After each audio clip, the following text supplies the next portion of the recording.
So we're going to talk about macerators on this episode, and to be specific, I'm going to talk about the Flojet macerator.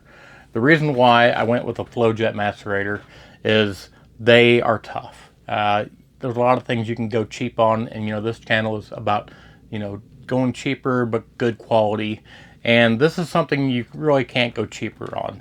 They've got a lot of cheap brands out there, and they're going to overheat. They're not going to do what they're needing to do. They're going to break on you in about a year. And this is a product that you don't want to break on you. And that's why I want the Flojet. They're a little more expensive, but when we're dealing with this kind of stuff, we don't want to go with a cheap product. And what I'm going to do is a lot different than anybody else has done. So macerators are a product that's in houses and basements, and it's designed to pump sewage through a smaller pipe up. That way you can have a basement bathroom and you can pump the sewage up to the main lines. And that's what macerators are designed for. And there's no difference in this. It's a macerator.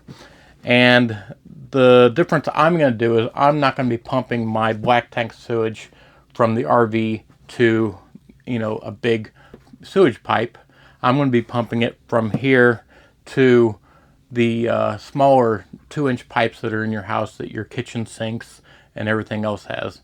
Now I'm going to hook it up to the other side of the P-trap. So you got your sink going down, and you got a P-trap, and you got a line going out to your main sewer line.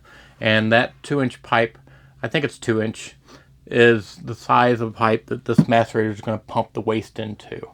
And like I said, these have been designed for well over a decade, probably 2, 3, 4 decades, to do this type of waste disposal. And I'm not doing anything different. It's just, instead of hooking it into a main sewer line, which is very costly because you'd have to dig into your ground to even find your main sewer line. It's a lot of cost involved, and this is a way that you don't have to have that cost.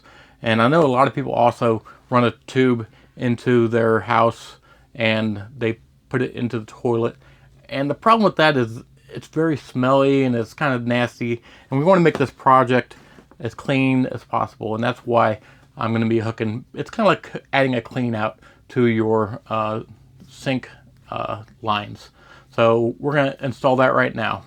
So this is what I'm installing. Basically, this is going to be the line that the pipe's going through. And I'm going to cut it, and put this in place. And that's going to give me a upspout, and this is going to go outside the house with a clean out port, basically. And what you'll do is you'll open this up on the outside of the house, put your hose in there, and then you have a nice direct port going to your waste. And as you can see, I wanted a nice degree here so that it's shooting the waste this way, because I don't want any waste to go towards the P-trap. So what I'll do is I'll take this,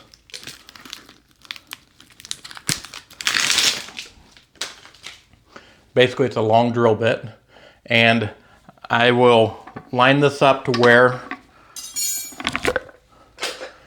I'm going to do my cuts. I'm going to cut here, and I'm going to put this, make a wall mark where this is going to be on the wall.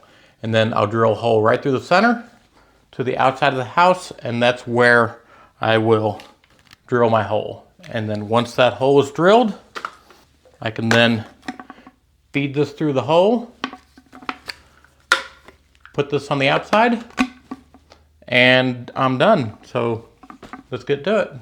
So there it is. I installed, basically it's a clean out that goes to the outside of the house, and I'll show you the outside port. And here is the outside port. So I made it long, that way I can cut it to fit. And what I'll do is I'll just put this here, cut it right there. It's a little bit long.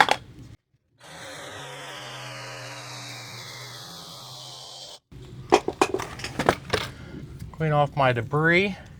Now, when I put this purple stuff on, I'm going to be pretty clean on it this time because this is, kind of showing. I'm just going to put a little bit there, a little bit of the primer there, and then I'll put my glue on. I would say be generous with your glue, and then twist And that's it. So now I got a nice clean out right there. I can put my hose in there and clean out my black tank from home. So a nice port. My RV is right here. Really nice port for cleaning out my black tank. Really easy to do.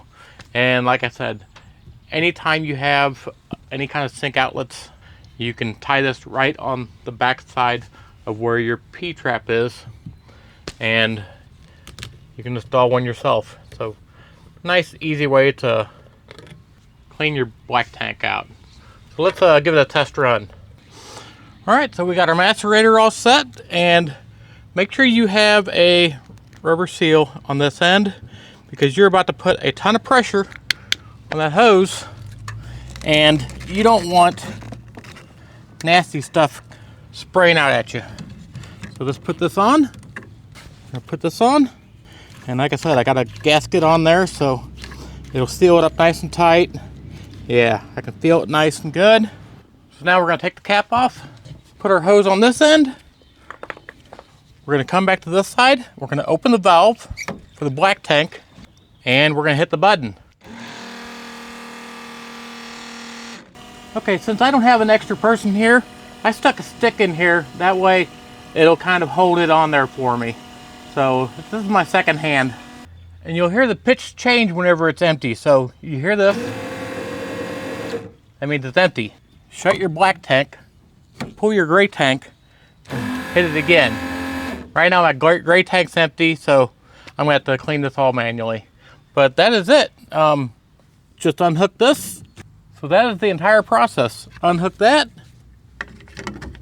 cap that back on, use gloves when you're doing this because now I gotta wash my hands, and put this away.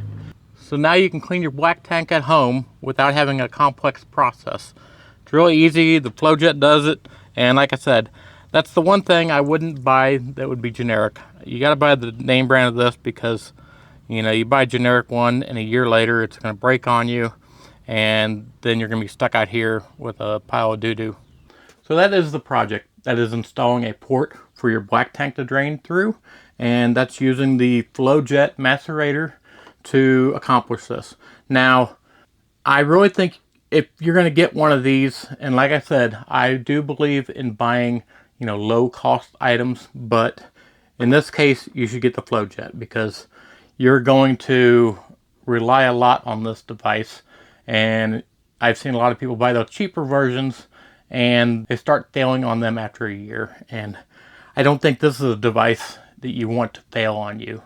So that's why I would suggest getting this one, because it's heavy duty, you know, it's got a good name and it'll get the job done. Now, who would I recommend this stuff to? This would be the person who does a lot of boondocking or going to hunting trips, you know, anything that you're going to an offsite area with your RV and you need to drain your tanks when you get home.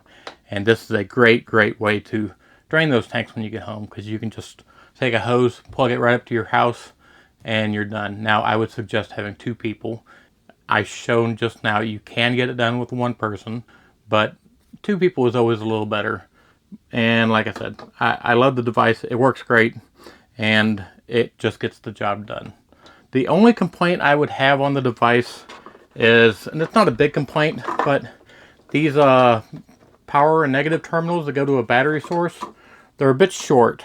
And I think if it was just 8 or 10 feet longer, it would be perfect. I mean, the entire device works great. If these were just longer, I think it would solve a problem for a lot of people. In my case, it's not a problem because I'm going to install a power source right out there by the sewer area. So it's not going to be a problem for me, but I think some people, they would want these cables to be just like, you know, 8-10 feet longer would be a really good idea for it. But that's it. Yeah. And if you like what we're doing here, please subscribe because you all make it happen.